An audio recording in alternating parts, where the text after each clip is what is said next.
आताची महत्त्वाची बातमी समोर येते। मुख्यमंत्री एकनाथ शिंदे दावोस दौऱ्यासाठी रवाना झालेत। मुख्यमंत्री एकनाथ शिंदे यांचा 4 दिवसांचा हा दावोस दौरा आहे। या दावोस दौऱ्यादरम्यान 3,10,000 कोटींचे सामंजस्य करारही होणार आहेत। अगदी पहाटेच मुख्यमंत्री एकनाथ शिंदे हे दावोस दौऱ्यासाठी रवाना झाले तेव्हाची ही दृश्य आपण पाहतोय। दावोस दौऱ्यादरम्यान 3,10,000 कोटींचे सामंजस्य करार होणार आहेत।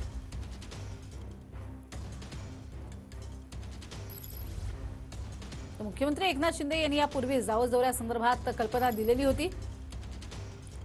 आमदार अपात्रतेसंदर्भातला निकाल येण्यापूर्वीच दावोसचा दौरा जो आहे तो निश्चित झालेला होता आणि त्यावरून बरीच टीकाही झाली होती। आता दावोस दौऱ्यावरनं टीका केलीही जाते। विरोधकांनी दावोस दौऱ्यावरनं रानही उठवलेलं आहे।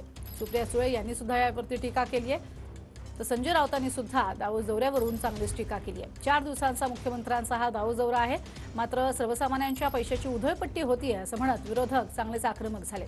तर दुसरीकडे या दौऱ्यादरम्यान 3,10,000 कोटींच्या सामंजस्य करारांची माहिती सुद्धा मुख्यमंत्र्यांच्या वतीने देण्यात आलेली आहे। त्यामुळे मुख्यमंत्री एकनाथ शिंदे हे दावोस दौऱ्यासाठी रवाना झालेले आहेत। पहाटेच ते दावोस दौऱ्यासाठी रवाना झाले तेव्हाची ही दृश्य आहेत। तर मुख्यमंत्र्यांच्या दावोस दौऱ्यामधनं महाराष्ट्राच्या हाती काय लागतं हे पाहणं तितकंच महत्त्वाचं ठरणार आहे। महाराष्ट्रासाठी हा दौरा महत्त्वाचा असल्याचं यापूर्वीच मुख्यमंत्र्यांनी स्पष्ट केलं होतं। महाराष्ट्रामध्ये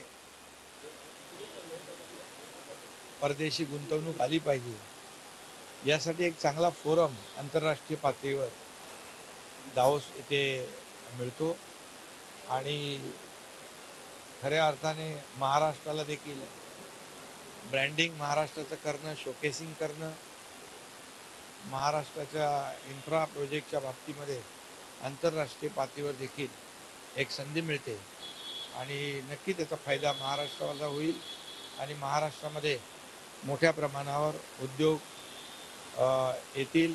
खरं म्हणजे आता सध्या परिस्थितीमध्ये महाराष्ट्राकडे एक वेगळ्या अपेक्षेने जगभरातले लोक पाहतात आणि महाराष्ट्रात गुंतवणूक करण्यास देखील मोठ्या प्रमाणावर परदेशी कंपन्या आग्रही आहेत, इच्छुक आहेत। त्यामुळे मोठ्या प्रमाणावर MOUs होतील आणि खऱ्या अर्थाने जे MOUs होतील ते मोठ्या प्रमाणावर त्याचं कन्व्हर्जन होईल, एक्झिक्युशन होईल।